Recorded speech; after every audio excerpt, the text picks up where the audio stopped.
Ian Hudson, SNP MEP. There were plans for a ban on deep sea fishing. That's not how MEPs voted. So what impact are we going to see from today's vote? Well, MEPs in the Fisheries Committee have been working very hard. Very tough negotiations have been held for some weeks between and among the political groupings. And as a result of that, a compromise was tabled for this plenary session to vote upon. A compromise which empowers the member states to require the member states to investigate and to act upon the conservation of deep sea stocks, truly deep sea stocks by species, and to protect marine environments in the deep sea. That is what was approved today, and I think that is absolutely right in the context of tailoring regulation to actual requirements. But what we had in front of us here was an amendment that had been tabled after that compromise was reached, which would have returned us to the one-size-fits-all ban all trawling everywhere deeper than 600 metres. Now I know that I have never seen a deep sea species fish for sale in a fishmonger in Scotland, ever. None of the listed species that are the subject of this report I have seen for sale in Scotland. But what we do have is our mainstream and some very high value species being caught, sometimes deeper than 600 metres, and a very important part of the economic and social support for our fishing communities, who deserve representation here too, and deserve to have their interests taken into account. So that is what has happened here today. MEPs have taken into account the CFP reform, tailor regulation to actual reality, and have taken the need to balance conservation of species, and that is a necessity, with the conservation and protection of fishing communities and families too, and I welcome it.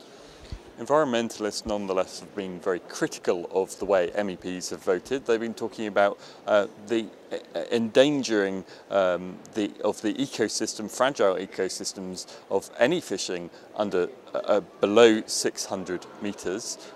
But without that ban, are you and other MEPs not putting that kind of ecosystem in danger?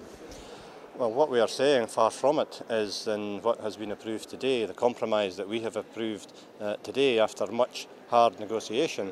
It requires the member states to do exactly that, to protect vulnerable ecosystems in the deep sea and to protect vulnerable species listed and named in the deep sea. That is required, and if they don't do that, there is a time limit by which the Commission come back and say, well, you've had your chance, now we're going to take action. I think that is appropriate in the context especially of what we've just done in approving a new style CFP, which seeks to decentralise and which seeks to move away from standardised one-size-fits-all regulation, which inevitably has had serious unintended consequences. And the unintended consequences, or perhaps intended on the part of those who drafted these amendments, would have been to wipe out the business of legitimate fishermen around Scotland who are fishing for mainstream species, not deep sea species, deeper than 600 metres, not touching the bottom,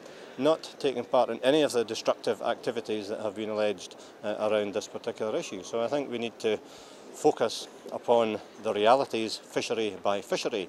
That's what we've been trying to achieve through the CFP reform. We have an opportunity in this deep sea report to prove that we meant it, and I'm glad to say that MEPs did in fact support the compromise package. Are you then confident, can you confidently say that Scottish trawlers going below deeper than 600 metres are not causing environmental damage? Well, let's say that we know that we have Scottish trawlers, or trawlers landing into Scottish ports, let's widen it like that, are going after and catching valuable mainstream species that are essential to the economy of Scotland's coastal communities and fishing families. That's what we have.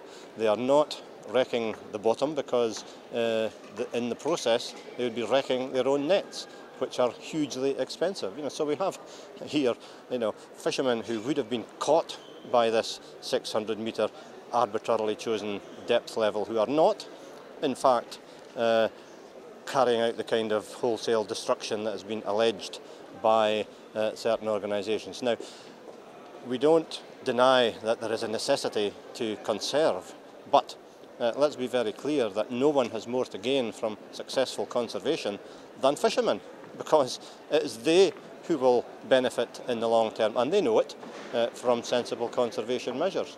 But let's have sensible conservation measures tailored to the specifics of each individual fishery.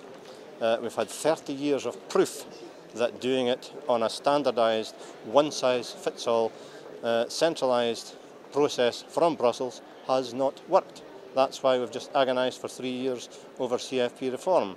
So let's put that into action, and let's tailor conservation to the necessities of conserving in particular areas, and do away once and for all with the broad brush approach. Let's succeed in conservation. That's what we're saying.